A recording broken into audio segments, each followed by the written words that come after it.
ilaahay noo khaliifada inooga dhigay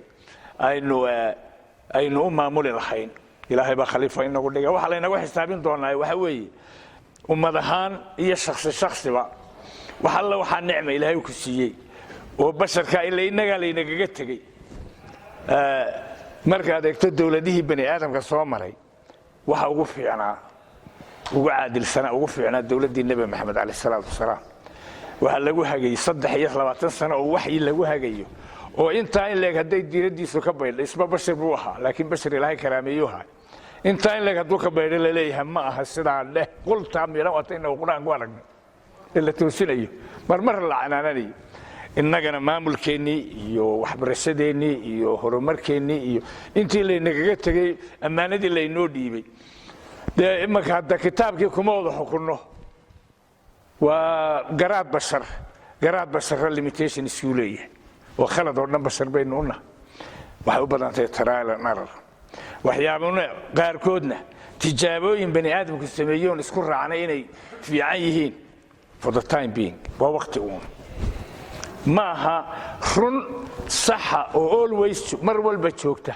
waa kitaabullaahi wa sunnah aqoonta bani aadamku oo dhan waa ku meel gaar waa runku meel gaar waliya xisaabta dhiga ayaa waxa yiraahdaan waxa weeyaan 2 times 2 waa 4 only under base 10 kilideetay ya base 11 iyo base 9 haday noqoto resultkii uu ka duwan yahay hatta xisaabtii aanu lahayn wada most precise science ayaa isbedelaysa leeyahay depending on what your base is marka hadii xisaabiye isbedel taariikhdii iyo wixii kalena iskaba dhaaf marka aqoontii bani aadamku waxna way soo kordhayaan waxna waa la hayleeyay marka qaarkood siyargaasi bari hore laga tagayo ya suba soo kordhay waa tijaabooyinka aynu isku raacnay inay noo shaqeynayaan for the time being ila muddo inay noo shaqeynayaan waxaan quraanka ahaynay waa tan kule waa ku meel gaar haday taasi tahay waxa marka waajib ah inaynu mar walba la socono waxa marka jooga soo qaabka loo maamulayo sida hadda laga hadlay laga dhawaajiyay inuu ka hadlayna maanta governance seminaarkan governance management iyo administration way isku dhow yihiin relationship ka dhaxeeya oo kolba say u kala sareeyaan mesela when you talk about higher education governance or university governance waa marka relationship ka adeegta laga soo bilaabo haddaan wasaaradda hoos nimaada ama commission ama iyo jaamacadda iyo xubnaheega waxa involved when you talk about governance normally were laws acts iyo resolutions la baaskareeyay waxa basis u ah maamul jaamacadeed iyo maamul waxbarasho ilaa ay hoos tagto maamuladeena yar hoose waxoogaga digritooyinka aynu geyno iyo managementka jaamacadda oo levels leh muxuu yahay xiriirka ka dhaxeeya ministeriga commissionka oo commissionku hadda yahay runtii halkii ministeriga ku jiro ya jaamacadda systemkii sidee buu organize garaysan yahay maamul oo dhan laba arrimood baa u sal ah horta waxa jira authority iyo accountability awoodaha sidee u kala qaybsan yihiin runtii yaa awood u leh taa inuu sameeyo awood aan accountability ahayn waa tan dictatorship oo waa sultad mutlaq oo leedahay wax walba adigu jeed ama samee laakiin wixii ka soo noqon lahaa waa inaad xamishaa dictatoradu ma laha taa waa one way traffic haddii aad authority loo siiyo laakiin awood aad ku fulisto aanad lahayna de waa nin ilkale oo la leeyahay cunto cun yaani waxa bad lagu ogeeyo leeyahay taaqal jaalali kolka he just can't do it because he doesn't have the teeth marka waa in ilkii loo yaraado qofkii hadduu wax maamulayo oo mas'uuliyad la saaro oo la leeyahay waa inaad waxa fulisaa oo adaa ka mas'uula de mas'uuliyadda marka awoodeedina waa inuu leeyahay waa inuu wax alla wixii ka yimaada accountability-ga yeeshaa dagaalka baa la yidhi berigii hore waxa lagu gaban jiray ninka askariga intuu wax laayo ayuu oran jiray amar baa la siiyay hadda ma socoto dagaal second world war markii la sameeyay waliyana historyga akhriyay maxkamadda Nuremberg waladii Jarmalka lagu taraagareeyay ayaa waxa lagu gabaday general ku gabado la Hitler baa amar la siiyay inta wixii ka dambeeyay qaar baa ku badbaaday lagu dhaafay inta wixii ka dambeeyay waxa la yiri kullu waahid yanju binafsi rasaasa riday adiga ka mas'uula consequences-keegi saajinku isbitooraha amar siiyay lagu kuma badbaadiyay hadii marka innaguna dee waynu waa taa aynu example-kaa ka soo qaadno level wal oo jaamacadda aba awooddeedii iyo accountability-gaygii ama maxsuubiyaadkaygii mas-uuliyadda wixii ka yimaada ee positive iyo negative midna uu abaalmarin ku yeesho midna uu ciqaab ku yeesho marka of course sidaan wada ognahay jaamacaddan markaynu asaasaynay dee waxaynu ku asaasnay waa taan beri hore sheegeen war jaamacadda camuud kelideed bay ahayd league by itself kelideed bay ahayd league indha adeeg lagu sameeyey bay ahayd indha adeeg hadda toosa oo markaad indha adeegu aanu dhifaa garanay waa markaanad waxba haysan laakiin tawakkal allah ya fikraduna haysato jaamacadahan dambe calool adeeg baa soo kordho waa calool adeeg ba ku dhadho dee waxba ama resource ayna dhaameen ama tusaale ay ka qaateenoo camuudiya wax wal dhigmaa ka horreeyay yidhaahd allahu naxariistay madaxweynihii maxamed xaaji ibraahim cigaal ayaa jaamacadda hargeysa 2 jeer baa la furay mar waxaa furay odayaashii guurtida ahaa markaa runtii ugu fac weynaa somalilan sama malaa dadkii odayaashii guurtida jaamacad bay fureen mala wax kale waar noogu celiyaan mar labaad ha la furo madaxweynihii baa loo yeelay markaa tii dambe waan joogay maalintaa khudbadda u akhriyay maxamed xaaji ibraahim cigaal wuxuu akhriyey one of the best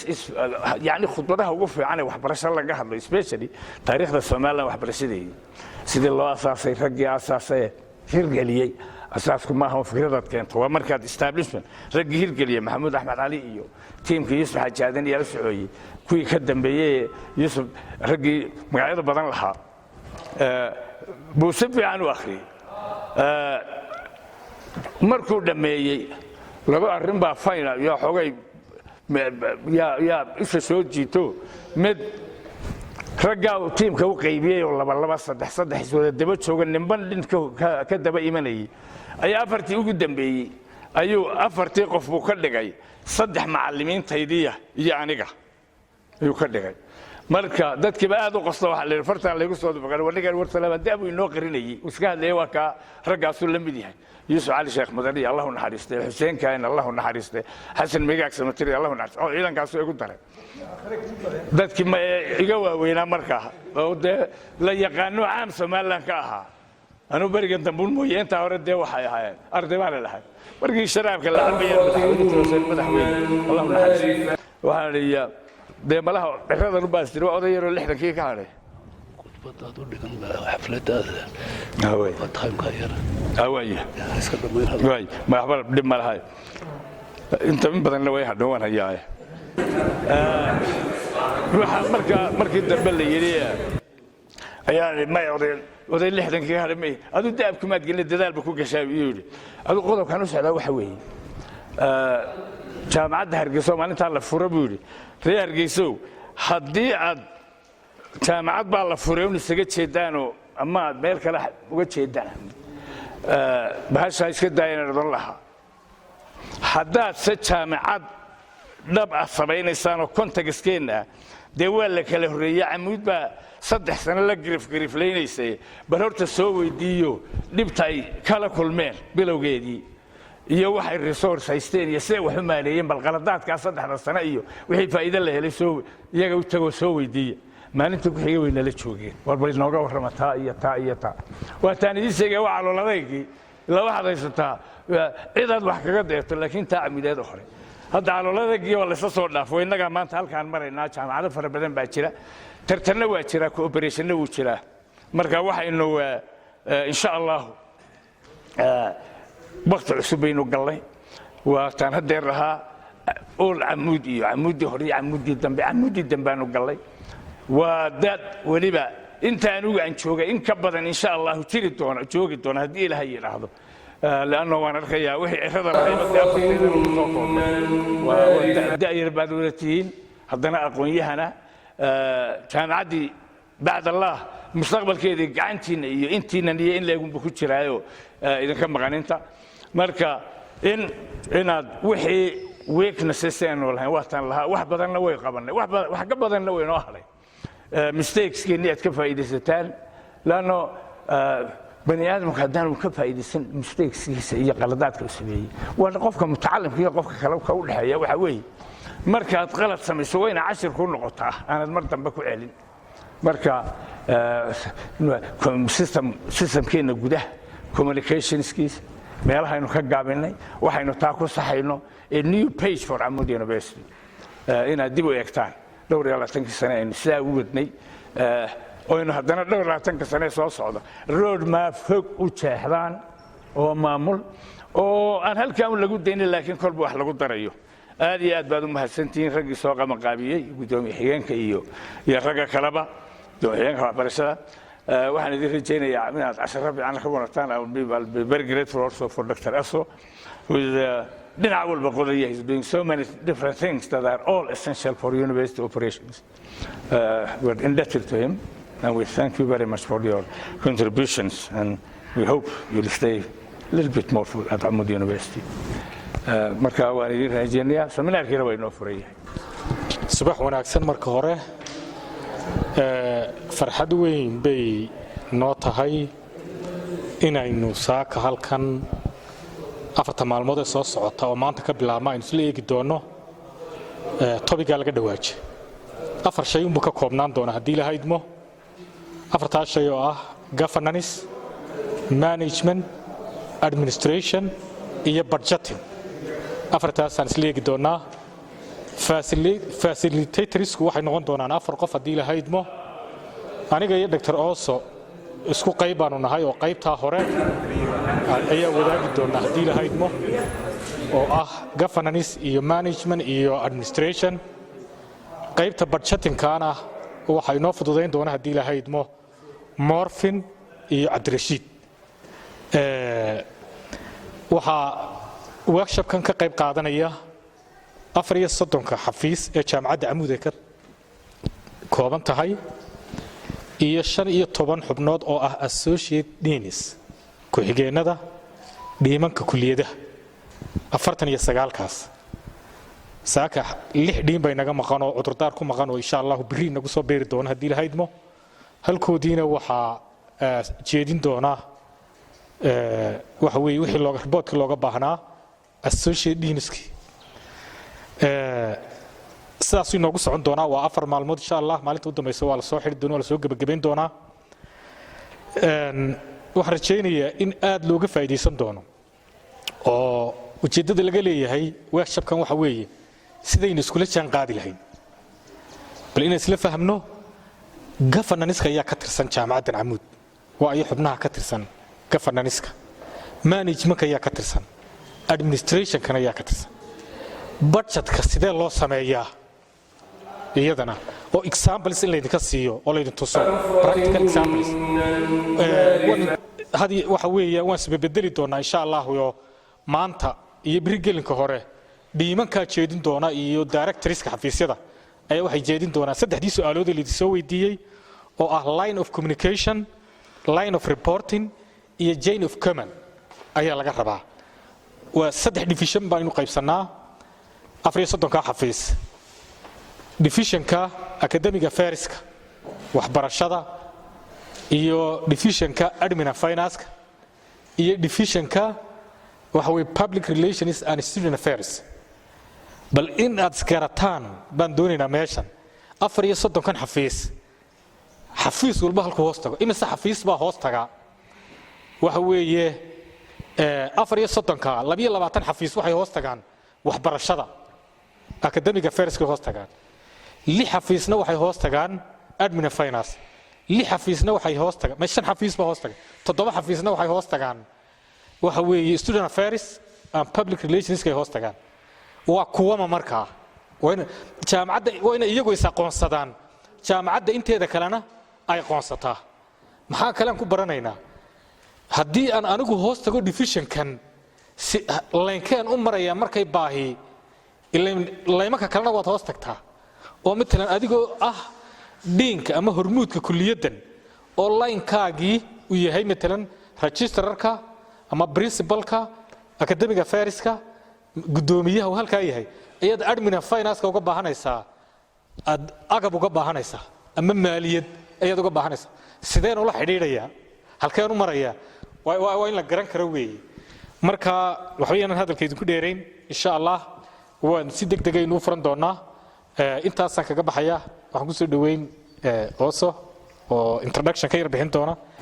When I was listening to the Vice President talk in Somali, I'm imagining he has already covered the introductory part of the seminar, because he has talked about the themes, the governance, the management, the administration. He has talked about the resources in terms of budgeting, and he talked about communication. Is it? So I want to imagine that most of it has been covered, so I don't have to repeat that. But I just want to say that we are focused on those three things. And we are saying, and we are imagining together, that certain principles have already been set. There's a principle on how to collect fees, how to spend it, how to account for it. There's a principle on how to start a seminar, proceed with a seminar. There's a principle on how to start a computer. So those principles are already there. We cannot claim at this stage that we are inventing something new. So certain things already exist. We need to look at that which exists in terms of the three themes he was saying, and what we do, which is context, within our context, and try to examine between what we do and the principles that we know, how far or how close are we to where we are supposed to be, and what steps can we take as a result of this small training. What small steps can we take to make us make some small significant progress towards that? I think that's how I see it. So we shall be here for 3 days, is it? 4 days, yeah. 4 days starting today. And at the beginning, I don't know that you said that, we want to listen to everybody here in terms of how you do these three things we are talking about. Was it covered? Yes. He has covered it. Okay, yeah. Yeah, that's why I'm saying, I think you said in Somali language almost everything that I'm supposed to say. So I think that is the way forward. So in this particular phase, without having to repeat the same things that have been said, on the premise that the foundation exists. The foundation exists at this time of information explosion. The way they are using these cameras, the way I'm fitting this thing here is not unique. It's the standard way to do it. So that standard way exists. We just want to look at what should happen, what is happening, and how do we bridge the gap between what should happen and what is happening within our context. I think that is my remark. Otherwise, I want to welcome all of you for this particular session. Let us participate actively, contribute together as this is our business, and take decisions together like they are our decisions. Own them, implement them communally. Thank you very much.